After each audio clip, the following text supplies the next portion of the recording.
ముందుగా hit TV ప్రేక్షకులందరికీ కూడా స్వాగతం. మరి 2025వ సంవత్సరంలో మే నెల రాశి ఫలాలు ఎలా ఉండబోతున్నాయి, ద్వాదశ రాశుల వాళ్ళకు కూడా అని తెలుసుకోవడానికి మన హిట్ టీవీ స్టూడియోలో ఇప్పుడు మన ముందున్నారు ఐకాన్ ఆస్ట్రాలజర్ గట్టుపల్లి సురేష్ బాబు గారు. మరి అడిగి తెలుసుకునే ప్రయత్నం చేద్దామా? నమస్తే సార్. జై శ్రీమన్నారాయణ.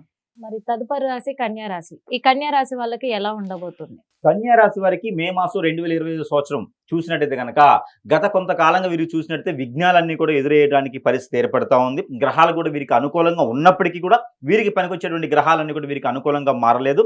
అన్ని కూడా 30 డిగ్రీలు 60 డిగ్రీలు అన్ని గ్రహాలు ఉండిపోయినాయి. కానీ దానికి భిన్నంగా ఈ మాసంలో మే మాసంలో ఖచ్చితంగా వీరికి కలిసి వస్తుందని చెప్పొచ్చు.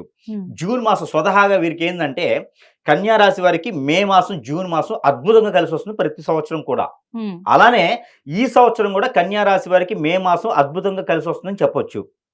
ఎలా అంటే మనకి 15వ తారీఖున ఏర్పడేటువంటి పుష్కరాలు, ఇప్పుడు మనకు వచ్చేటువంటి మే మాసంలో వచ్చేటువంటి పుష్కరాలు సరస్వతి నది పుష్కరాలు రావడం ఆరంభమవుతున్నాయి. ఇది 15వ తారీఖున ఆరంభమవుతున్నాయి. అంటే గురువు అనేది స్థాన మార్పిడి చేస్తున్నారు. గురువు ఎప్పుడైతే మారతారో అప్పుడు ఆ మొదటి మాసం కన్యా రాశి వారికి ఖచ్చితంగా కలిసి వస్తుంది. అందులోనూ గురువు మారేది 15వ తారీఖు ఉంది కాబట్టి, రాహుకేతులు కూడా మారుతున్నారు కాబట్టి, రవి భగవానుడు కూడా మారుతున్నారు కాబట్టి, ఏకదాటిగా పెద్ద గ్రహాలన్నీ కూడా 3 మారుతున్నాయి కాబట్టి, 4 గ్రహాలు ఛాయాగ్రహాలతో కలిపి మారుతున్నాయి కాబట్టి ఖచ్చితంగా వీరికి కలిసి వచ్చే కాలం అని చెప్పొచ్చు. కానీ కన్యా రాశి వారికి శత్రువులు కూడా ఎక్కువవుతారు. ఎలా అంటే వీరు ఆదాయం అంటే పెట్టుబడి లేనిటువంటి ఆదాయాలు సృష్టించేటువంటి వనరులు సృష్టించేటువంటి ఐడియాలు ఆలోచనలు కలటువంటి వారు కన్యా రాశి వారు ఉంటారు. వారికి తగ్గట్టుగా 100 మందికి సలహాలు ఇచ్చేటువంటి పరిస్థితిలో ఉండేటువంటి కన్యా రాశి వారిని చూస్తే వేరే ఎవరికైనా సరే కన్ను కొడుతుంది, అంటే కుళ్ళుకుంటారు. అలానే కూడా శత్రువులు కూడా ఎక్కువ అవుతారని చెప్పొచ్చు. కానీ ఆ శత్రువుల్ని కూడా మాట దాంతోనే జయించేటువంటి అదృష్టం ఈ మే మాసంలోనే ఉంటుంది వీరికి.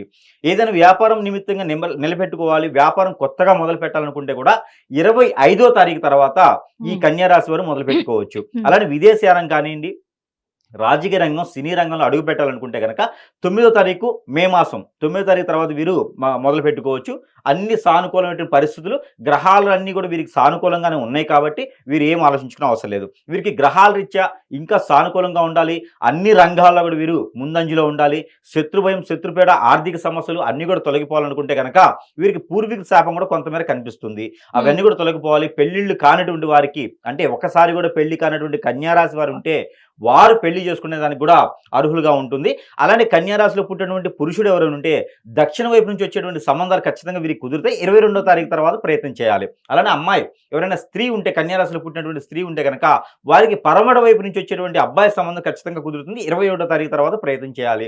అయితే వీరికి మొదటి సంబంధం అయితే మొదటిసారిగా పెళ్లి చేస్తున్నవారికి మాత్రమే ఈ పరిహారం, రెండోసారికి సంబంధం లేదు, మొదటిసారిగా మాత్రమే ఈ పరిహారం ఉంటుంది. అయితే వీరికి ఆ గ్రహాలను కూడా వీరికి అనుకూలంగా ఉండడానికి ఏంటంటే పంచామృత అభిషేకంతో పాటు చెరుకు రసము, దానిమ్మ రసం కూడా కలిపి దాంట్లో కుంకుమ పువ్వు ఒక 2 గ్రాములు కలిపేసి పన్నీరు కూడా అందులోనే కలిపేసినటువంటి అభిషేకం ఏదైతే ఉందో అది శివాలయంలో చేయించినట్లయితే కనుక వీరికి ఉన్నటువంటి మనం అనుకున్నటువంటి దోషాలన్నీ కూడా తొలగిపోయేదానికి ఆస్కారం ఎక్కువ కనపడతా ఉంది. అలానే వీరికి పుణ్యస్నానాలు ఆచరించడం ద్వారా కూడా, ఈ పుష్కర కాలంలో పుణ్యస్నానాలు ఆచరించితే కూడా వీరికి గ్రహరీత్యా దోషాలన్నీ కూడా తొలగిపోయేలా ఉంటుంది. కాబట్టి ఈ ఒక చిన్న రెమెడీ చేసుకుంటే సరిపోతుంది. అలానే వీరికి గ్రహాల నుంచి తీసినటువంటి నెంబర్ ఏదైతే ఉందో ఆ నెంబర్ కన్యా రాశి వారు పఠించవలసింది ఏంటంటే కనుక ప్రతిరోజు పారాయణం చేయాలి కన్యా రాశి వారు. ఆ నెంబర్ వచ్చేసి 9846 525 అనే నెంబర్ని కనుక 119 సార్లు పారాయణం చేయాలి. వీరు ఎలా చేయాలి అంటే కనుక ప్రతిరోజు కూడా వీరు పారాయణ చేసిన నెంబర్ సీడ్, మనకి బ్లాక్ పెప్పర్ సీడ్ ఉంటుంది. ఈ బ్లాక్ పెప్పర్ సీడ్ ఒక 7 చేతిలో పెట్టుకొని ఈ నెంబర్ని పారాయణం చేసేసి అవి వీళ్ళు తీసుకోవాలి, తినాలి. తినడం ద్వారా వీరికి ఆరోగ్య సమస్యలు కూడా తొలగిపోతాయి, దిష్టి దోషాలన్నీ కూడా తొలగిపోయేదానికి గ్రహాల నుంచి వెసులుబాటు కూడా వీరికి లభిస్తుంది. కాబట్టి ఈ మేర ప్రయత్నం చేసి కన్యా రాశి వారు కూడా మే మాసం 2025 సంవత్సరంలో అదృష్టం మొదలయ్యేదానికి ఆస్కారం ఎక్కువగా ఉంటుంది. థ్యాంక్ యూ సో మచ్ గురువు గారు.